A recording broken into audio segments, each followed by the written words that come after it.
Welcome to DrivenMavens.com. My name is Arvind, and on this session we're going to be talking about sketching with sections and the importance of it.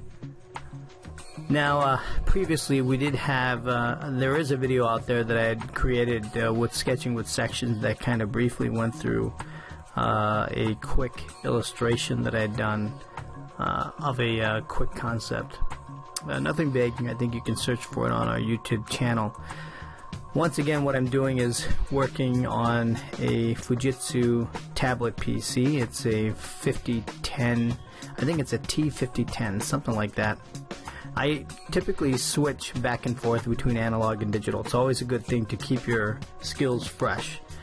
Lately you've seen a lot of videos of me posting sketching by hand, and I just want to make sure that people understand that always using traditional mediums and tools are the best way to go, and the digital tools are just that, just a tool to use to kind of expand your skill sets, but if you don't have your foundation down, then those tools aren't going to do anything for you. Alright, so let's start. What I've got here, I've already done the main body work originally, and the reason why I've done that is just to show you that once you get your perspective, everything is in perspective here. Once you've got your wheels and you've got sort of your box laid out, and that's kind of what this looks like, you can sort of build right on top of the work that you've done previously. So sketch a box, get that in perspective, and then you can start to carve out these shapes.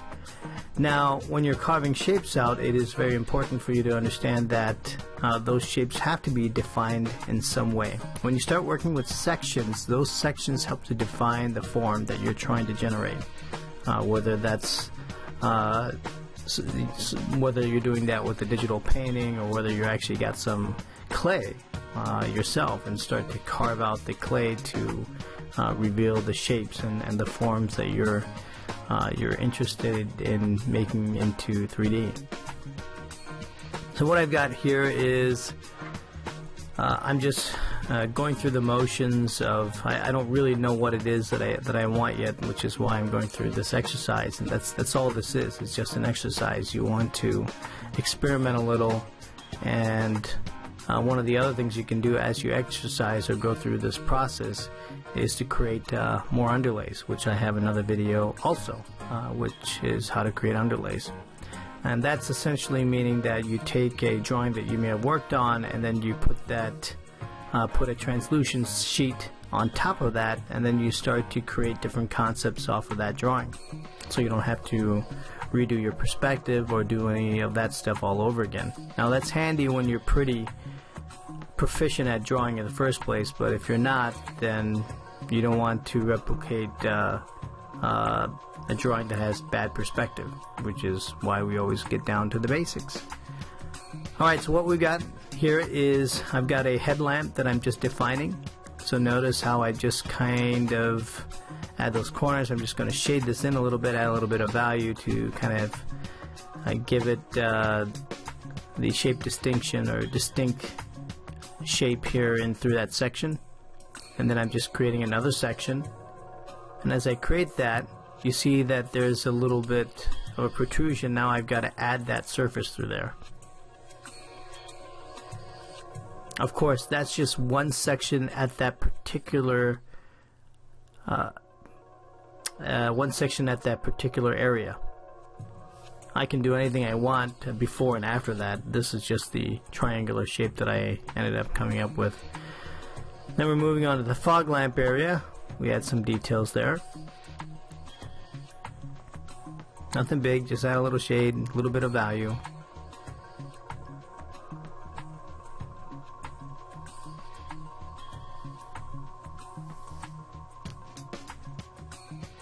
Now notice what I'm doing is some of this stuff is not really considering much of design. I'm just considering shapes. What do these shapes look like as I add them to the body side? And now I'm just detailing out the grill pattern here. So it's kind of like a Dodge, sort of. Dodge only has one cross at the center.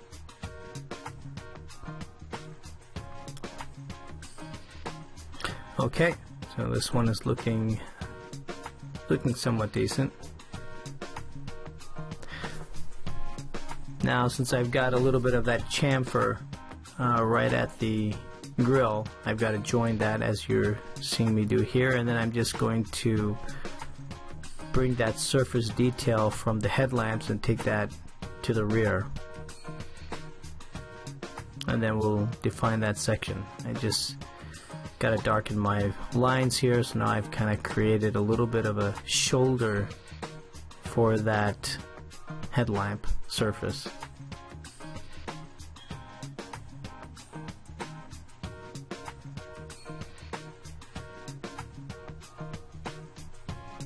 Kind of some weird things going on there, and we go flat and then I go a little concave. Alright, so here again I'm defining what those sections are going to look like through there.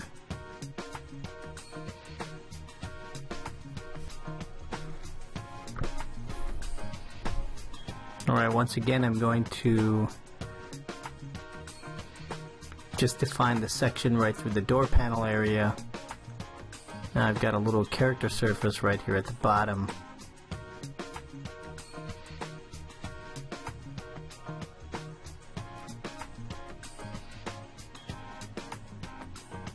There we go. Now I'm just going to darken up some of my lines in through here. Now notice I'm adding another section right in through this area. You see what I had before, and what I'm doing here is to define another surface. So I'm basically bringing that surface that is located underneath the headlamp and just bringing that surface out, and then it joins the grill area, and then you can see how I define that with the section.